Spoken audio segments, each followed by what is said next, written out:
Ottoman umpire series کی گزشتہ video میں ہم نے عثمانی سلطان سلیم اول کی زندگی کے آخری چند سالوں کا احاطہ کیا تھا، جہاں پر انہوں نے مصر کی مملوک سلطنت کو شکست دیتے ہوئے عثمانی سلطنت کی سرحدیں حجاز مقدس تک وسیع کر دی تھیں۔ اور اب عثمانی نہ صرف حجاز مقدس کے خادم تھے بلکہ اسلامی تاریخ میں پہلی بار خلافت عربوں سے ترکوں میں منتقل ہوئی۔ آج کی اس ویڈیو میں ہم سلطان سلیمان کی زندگی کے ابتدائی سالوں کی تاریخ جانیں گے اور ان کے ہاتھوں ہنگری کے مضبوط قلعے بلغراد اور روڈس جزیرے کے سینٹ جان کے سرماؤں کی شکست کی تاریخ کا احاطہ کریں گے۔ 1517 عیسوی میں سلطان سلیم نے جنگ ردانیہ میں آخری مملوک سلطان تومان بے کو شکست دیتے ہوئے مملوک سلطنت کا خاتمہ کر دیا تھا، اور اس فتح کے بعد آخری عباسی خلیفہ متوکل سوم نے خلافت کی نشانیاں یعنی کہ تلوار، چادر اور علم مبارک عثمانی سلطان سلیم اول کو سونپتے ہوئے خلافت کی تمام ذمہ داریاں سلطان سلیم کے حوالے کر دی تھیں۔ یوں عباسی خلافت کے 508 سال کے طویل عرصے کے بعد اسلامی تاریخ میں پہلی بار خلافت عربوں سے ترکوں میں منتقل ہوئی، اور یوں اگلے 400 برس تک عثمانی ترک خلافت کی ذمہ داریاں سر انجام دیتے رہے۔ مصر کی فتح کے بعد سلطان سلیم واپس دارالحکومت قسطنطنیہ کی جانب روانہ ہوئے۔ اس دوران صفی سلطان اسماعیل نے اپنے اتحادی کے ختم ہو جانے کے بعد صلح ہی میں عافیت جانی، اور اس نے سلطان سلیم کے ساتھ ایک امن معاہدہ کیا۔ اس معاہدے کی تصدیق عثمانی مورخ تو کرتے ہیں، جبکہ ایرانی تاریخ دانوں نے کہیں بھی اس امن معاہدے کا ذکر نہیں کیا۔ سلطان سلیم نے فوج کا ایک حصہ اپنی مشرقی سرحدوں کی حفاظت کے لیے اناطولیہ ہی میں چھوڑا، جبکہ وہ باقی لشکر کے ساتھ واپس قسطنطنیہ چلے گئے۔ قسطنطنیہ پہنچنے کے چند ہی سال بعد 1521 عیسوی میں سلطان سلیم اول کا انتقال ہو گیا۔ ان کی وفات کے بعد ان کا بیٹا سلیمان، جو کہ آج تاریخ میں سلیمان اعظم کے نام سے جانا جاتا ہے، تخت نشین ہوا۔ سلطان سلیمان کا عہد حکومت نہ صرف تاریخ عثمانیہ بلکہ تاریخ عالم کا بھی ایک نہایت اہم دور تھا۔ مغربی یورپ کی سلطنتیں قرون وسطیٰ کے خلیفشار سے نکل کر عہد جدید کی مارکہ آرائیوں کے لیے تیار ہو رہی تھیں۔ سلطنت عثمانیہ اور ان کے درمیان تقریباً 40 سال سے کوئی بڑی جنگ نہیں ہوئی تھی۔ یورپ میں سلطان سلیمان کے دادا بایزید ثانی کی چند چھوٹی موٹی لڑائیاں ہوئی تھیں، جبکہ ان کے والد یعنی کہ سلطان سلیم کی توجہ زیادہ تر اسلامی سلطنتوں کی جانب مبذول رہی۔ اس مدت میں یورپ کی سلطنتوں نے بہت نمایاں طور پر ترقی حاصل کر لی تھی۔ باقاعدہ تنخواہ دار پیدل فوجیں بڑی تعداد میں اہل یورپ نے رکھ لی تھیں۔ آتشی اسلحوں کا استعمال کثرت سے کیا جا رہا تھا۔ عیسائی ریاستوں میں اپنی قوت کی ترقی کا احساس اور مسلمانوں سے تازہ مقابلے کا حوصلہ شدت سے پیدا تھا۔ یورپ مذہبی جوش سے لبریز اور باہمی عداوتوں کے باوجود تمام مسیحی سلطنتیں سلطنت عثمانیہ کے مقابلے کے لیے آمادہ تھیں۔ تاہم عثمانی نہ صرف ان بیرونی اور اندرونی خطرات سے محفوظ رہے بلکہ 16ویں صدی کی پوری مدت میں ان کی قوت اور طاقت میں اضافہ ہی ہوتا گیا، اور عیسائی سلطنتوں کے بے شمار صوبے ان کے قبضے میں چلے گئے۔ اس میں کوئی شک نہیں کہ 16ویں صدی میں ترکوں کی عظیم الشان کامیابی کا سبب ان کی زبردست فوجی قوت اور اپنی قومی عظمت کا احساس تھی، لیکن اس کامیابی کا اصل سبب یہ تھا کہ سلطنت ایک ایسے حکمران کے ہاتھ میں تھی جو سلطنت عثمانیہ کی تاریخ کا سب سے بڑا اور اس وقت پوری دنیا کا سب سے بڑا شہنشاہ تھا۔ سلطان سلیمان جب تخت نشین ہوئے تو اس وقت ان کی عمر 26 سال تھی۔ بایزید ثانی کے زمانے حکومت میں جبکہ اس وقت ان کی عمر بہت کم تھی، وہ مختلف صوبوں کے حاکم رہ چکے تھے۔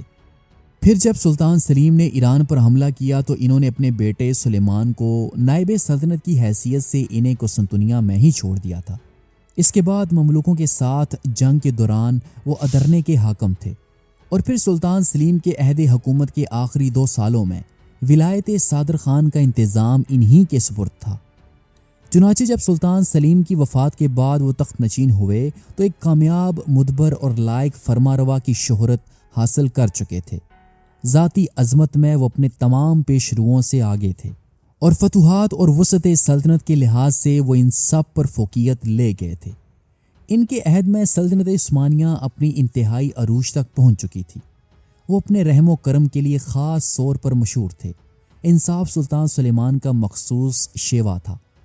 اپنی حکومت کے پہلے ہی سال انہوں نے انصاف اور رحم دلی کی ایسی مثالیں پیش کیں جس سے ان کے آئندہ طرز عمل سے متعلق نہایت خوش آئند توقعات قائم کی جانے لگیں۔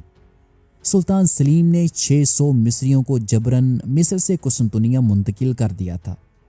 سلطان سلیمان نے ان سب کو اپنے وطن واپس جانے کی اجازت دے دی۔ سلطان سلیم نے بعض تاجروں کا سامان تجارت ایران سے تجارت کرنے کی پاداش میں ضبط کر لیا تھا۔ سلطان سلیمان نے تخت نشین ہونے کے بعد نقد روپیہ دے کر ان کے نقصان کی تلافی کر دی۔ سلطان کے حکم سے سلطنت کے بعض اعلیٰ حکام ظلم کے جرم میں گرفتار کیے گئے تھے اور ان سب کو سخت سزائیں دی گئیں۔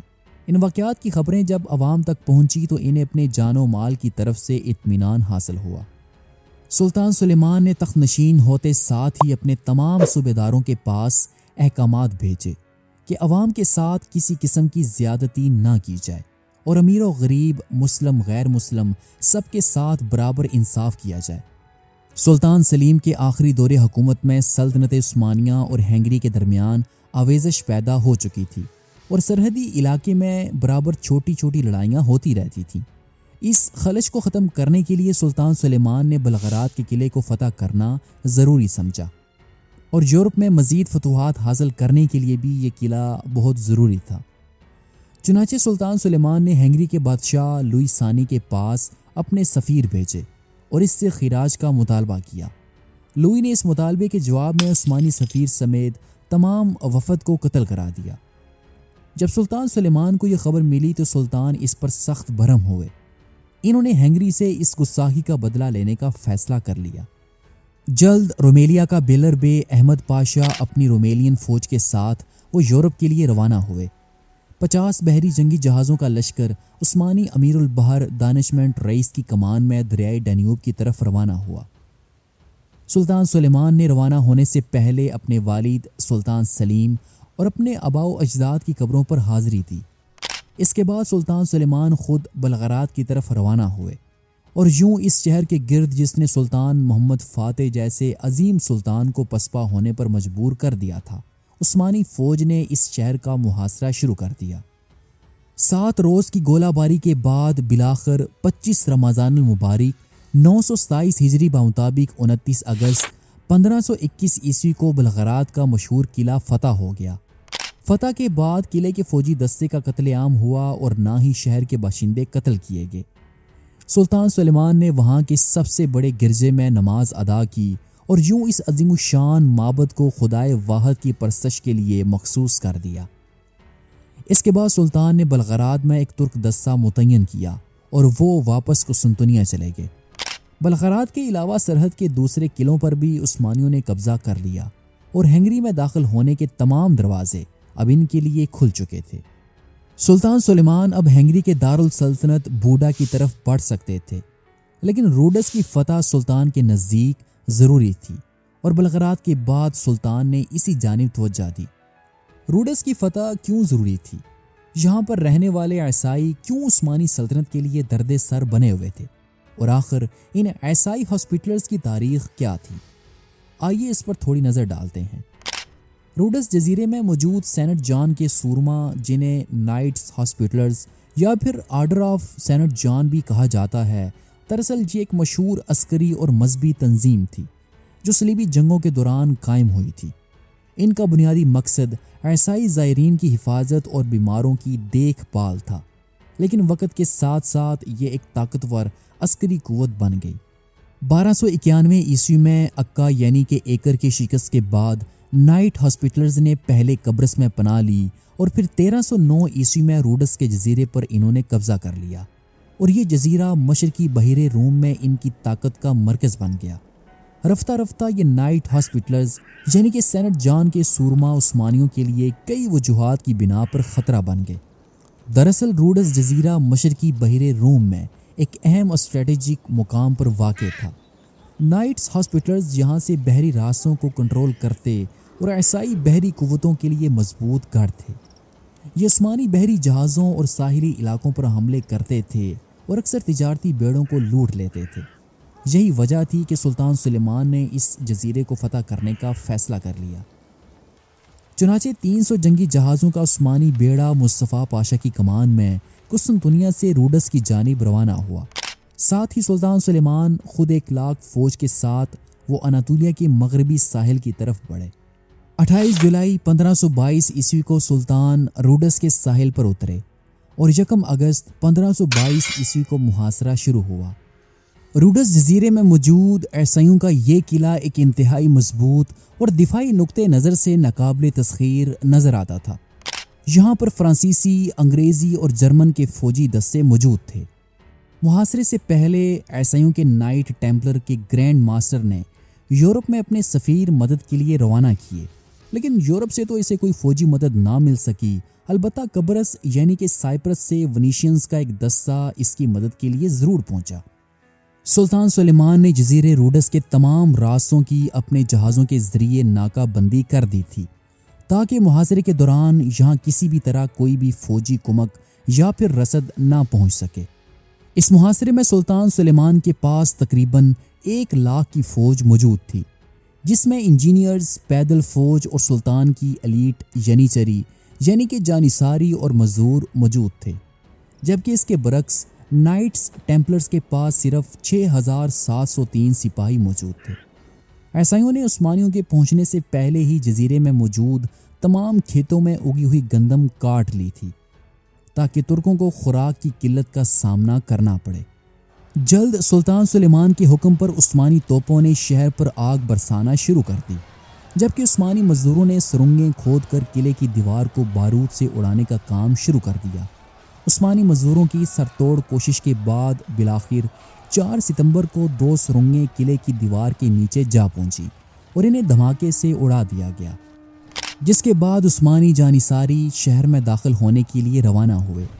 انہوں نے شہر میں داخل ہوتے ہی عثمانی جھنڈوں کو وہاں نصب کیا۔